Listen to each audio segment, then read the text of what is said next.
What will higher interest rates do to home prices? That's what I'm going to talk about today. My name is John Pasalis, president at Realosophy Realty. You can catch all my latest writings on Toronto's housing market at movesmartly.com. If you find this video helpful, please hit the like button and subscribe to stay up to date on all my latest videos. So one of the most interesting debates probably since the start of COVID-19 that I've been following is the question about inflation. Inflation, of course, is how rapidly the cost of goods that we purchase and consume are rising. So things like gas prices, food, all of the things that we consume. And of course, this is a central question for the Bank of Canada. They measure inflation and are trying to kind of keep inflation under check. And the debate has largely been around whether or not the trends that we're seeing, this rising inflation, is short term, say due to sort of bottlenecks in supply, and what some economists call sort of transitory, that they're just going to kind of come and pass, versus whether or not inflation is going to be persistent, whether this sort of spike in inflation is going to be with us longer than some people think. And the debate, at least from the Bank of Canada's perspective, has been put to rest recently when Bank of Canada Governor Tiff Macklem said that the main forces pushing up prices, higher energy prices, and pandemic-related supply bottlenecks now appear to be stronger and more persistent than expected. So the Bank of Canada is indicating that they're worried inflation is going to be with us for a while longer.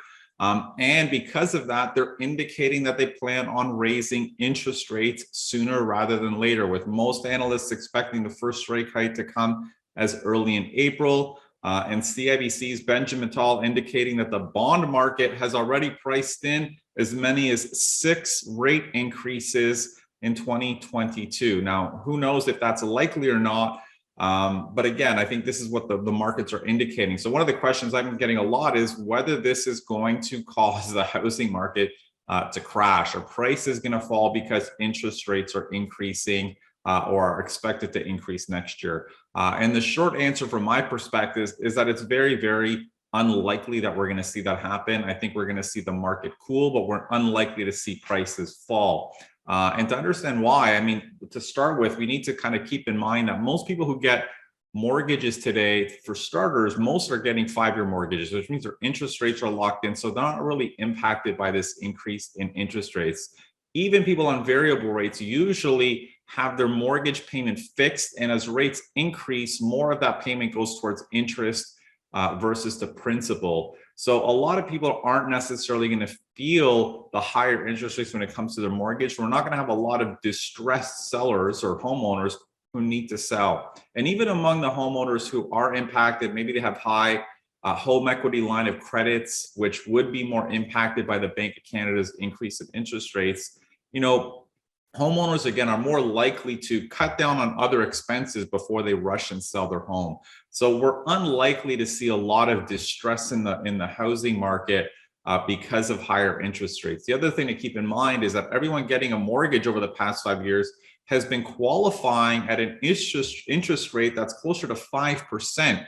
So in theory, households can manage higher interest rates. This is the stress test that our banking regulator put in place years ago to kind of manage these types of situations. So the market should be able to handle higher rates. But having said that, there are 2 likely side effects that higher interest rates, or the expectation of higher interest rates, might have on the market in the new year. And the first is that it's certainly going to take a little bit more demand out of the market from home buyers and from investors, but especially from investors, because one of the key attractions of sort of the housing market right now, and things motivating a lot of real estate investors, is that they can get a mortgage below 2% right now if they're going with a variable rate mortgage. So as interest rates, and especially those variable rate interest rates, increase, that makes sort of the investments a little bit less desirable, increases their borrowing costs.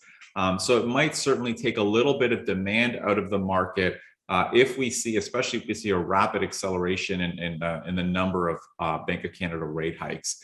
The other potential effect is that, higher interest rates, typically and sometimes change the expectations of investors. So higher interest rates, if a lot of investors start seeing this as sort of the peak of the market, or or the idea that higher interest rates might mean sort of the double-digit growth in house prices behind us, and we're going to see a more modest appreciation in house prices, we might have more investors selling some of their properties to basically cash out of the market, invest elsewhere, which potentially might bring more supply.